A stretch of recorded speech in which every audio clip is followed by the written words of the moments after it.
Qui êtes-vous? À l'occasion de la sortie du nouveau James Bond, Cinéma Radio met les petits plats dans les grands et vous propose de revenir sur la saga du plus grand agent secret de l'histoire du cinéma. 27 films, 27 chroniques, 27 jours. Du 16 octobre au 11 novembre, vivez l'événement Bond en écoutant Cinéma Radio. Bond, James Bond.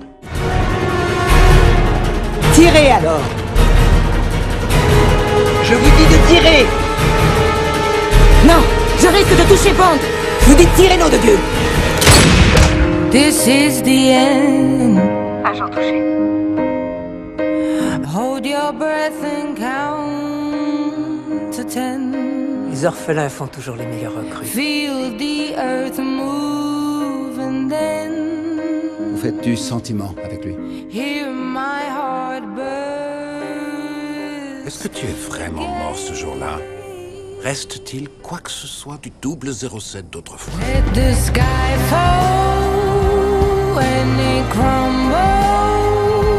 We will stand tall and face it all together at Skyfall.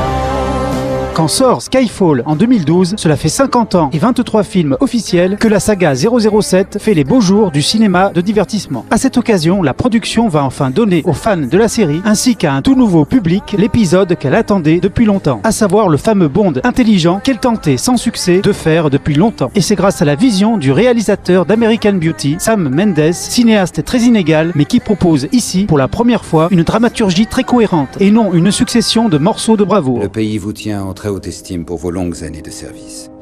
Et à l'achèvement de votre présente affectation, vous serez faite dame grand croix de l'ordre de Saint-Michel et Saint-Georges.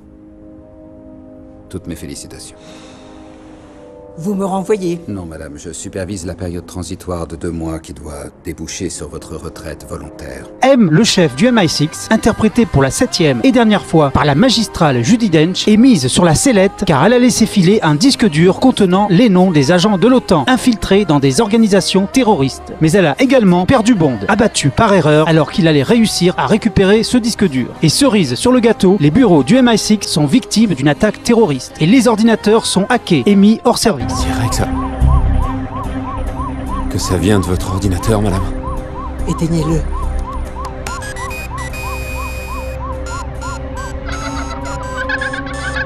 C'est quoi ça? Comprenant que son pays et surtout son mentor sont menacés, Bond, se faisant passer pour mort, refait surface afin de sortir M de cette mauvaise passe. Alors on tire le rideau. Vous comme moi au bout du rouleau. Si c'est ce que vous pensez, pourquoi êtes-vous rentré? Bonne question. Parce que l'on nous attaque. Et vous savez que nous avons besoin de vous. Eh bien me voilà. Il ne tarde pas à identifier l'auteur de ces attaques, Thiago Rodriguez, alias Silva, joué par Javier Bardem. Et on peut dire que grâce à son interprétation habitée, la saga renoue enfin avec les méchants plus grands que nature. Tradition un peu tombée en désuétude. Tu as vu ce qu'elle t'a fait? Au moins, elle ne m'a jamais ficelé à une chaise. Elle sait pas ce qu'elle rate. Tu es sûr que tu fais tout ça pour M? Je fais ça pour elle. Toi et moi. On est, vois-tu, les 2 rats qui restent. Soit on se bouffe l'un l'autre, soit on bouffe tous les autres. Enfin, il faut une première fois pour tout. Pas vrai? Qu'est-ce qui peut te faire croire que c'est ma première fois? Oh, Monsieur Bond. Silva est en fait un ancien agent du MI6, devenu cyberterroriste, souhaitant se venger de M car celle-ci l'avait laissé tomber lors d'une mission, l'obligeant à avaler une capsule de poison, faisant de lui un sans-dents, comme dit l'autre. Est-ce que vous savez les dégâts que ça fait? Le cyanure d'hydrogène.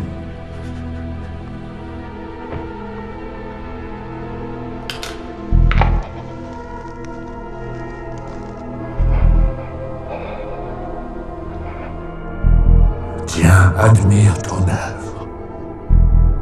Mère. Bond l'attrape rapidement, mais comme il reste 1h30 de film, vous pensez bien que le but de Silva était en fait de se faire arrêter afin d'achever sa vengeance envers son ex-patronne. Comprenant que le combat risque d'être difficile, voire même impossible, Bond kidnappe M afin de mieux la protéger, et ce avec un véhicule que nous connaissons bien. On change de véhicule. Le problème avec les voitures de fonction, c'est qu'elles ont une balise.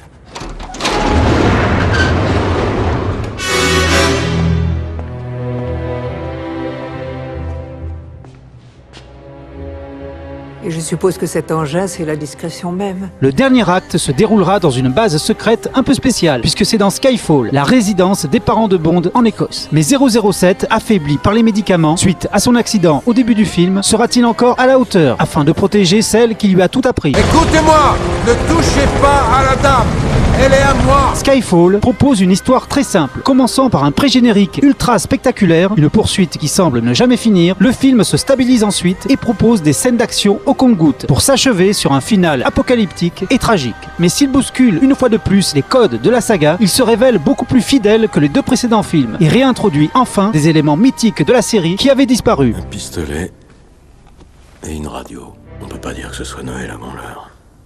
Vous espériez un stylo à billes qui explose? On ne donne plus trop dans ce genre de truc. Comme par exemple Q et ses gadgets, ainsi que Miss Moneypenny. Content de savoir que nous nous verrons beaucoup, Miss Moneypenny. Moi aussi. Quitte à nous retrouver sur le fil du rasoir. Bref, Skyfall permit à la saga de montrer au public que Bond était toujours au top. Et celui-ci s'en rendit compte, puisqu'il fit de ce film le plus gros succès de la série. Voilà, je vous retrouve très bientôt pour une prochaine chronique. C'est vraiment pas très confortable. Vous comptez râler longtemps comme ça? Allez-y, éjectez-moi. Ne vous gênez pas. Et en attendant, n'oubliez jamais que son nom est... Bond, James Bond.